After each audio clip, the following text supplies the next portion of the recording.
आम कौन बनाऊँ? चूना पेशुचे मंडा पिठा तैयार करबा। मंडा पिठा हो।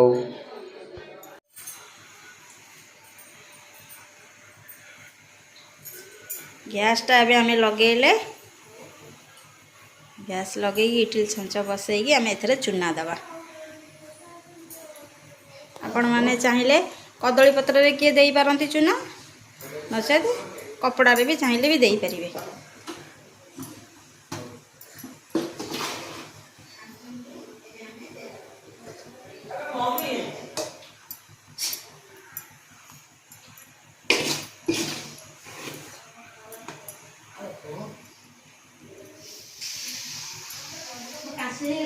एबे आमे आकु 30 मिनट पई चूना सिझिया पई छाड़ी दबा। आमे एबे गुड़ दबा। आपण जति मीठा खाइबे आपण अनुसार आपण गुड़ देकी भला रे आकु मिसै देबे।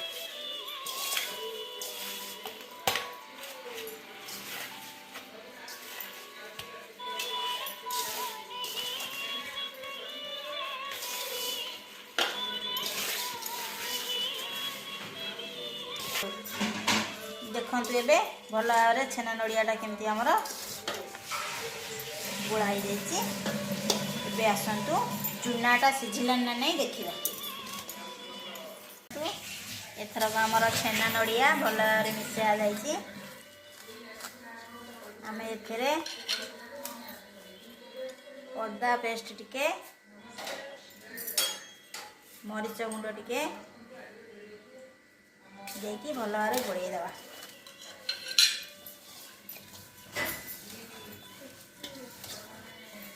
गोड़े हो सारा परे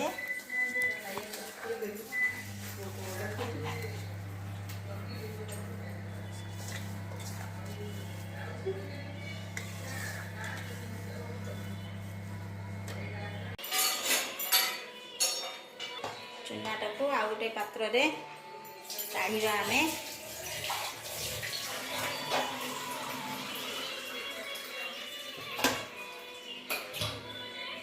चूनाटा को काढ़ी सारा पर आमे एथिरे अल्प अल्प पानी देई ताकू चकड़िया।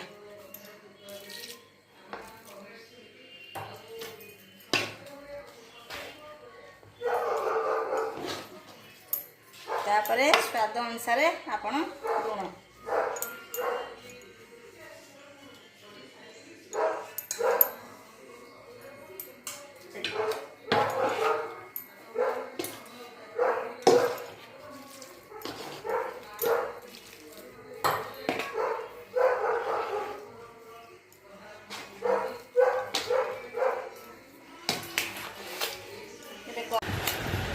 भल चकड़ा हो गला। हाँ आ गोटे कथा आपड़ ठंडा करिकी अल्प अल्प ठंडा करिकी आपड़ चकड़ी पारे। चकड़ी सारा एबे आम आपको मंडा तैयारी करबा।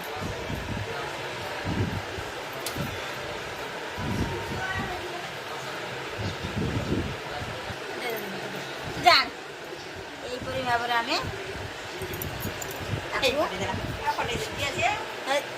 काटीटा काट कर स्टॉप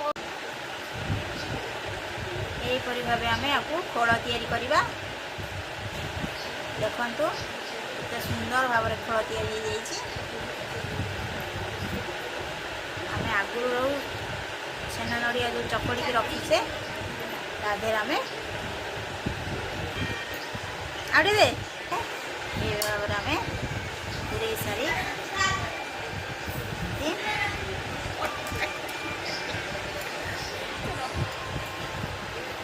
देखु केते सुंदर भाव आमर मंडा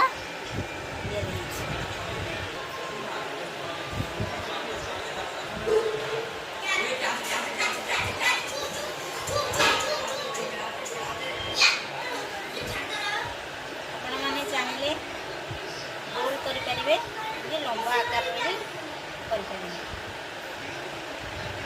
आपण मानक जमी सुविधा लगे आपण मैंने सेमती करें। देखु आमर केते सुंदर भाव पिठा गढ़ा हो जाए।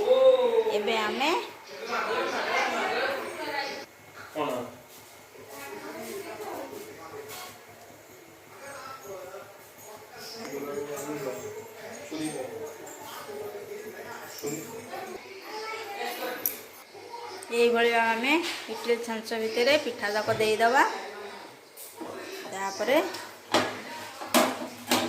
घोड़नीटा को घोड़ेदबा।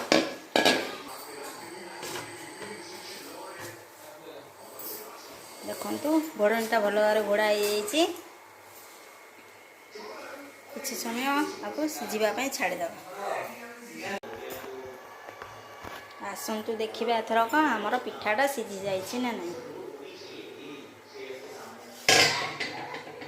देखु भल भाव आमर पिठाटा सिझी जाइए।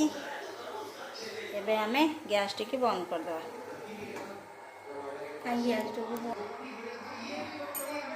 एबे आमर प्रस्तुत हो जाइए छेना नड़िया मंडा पिठा।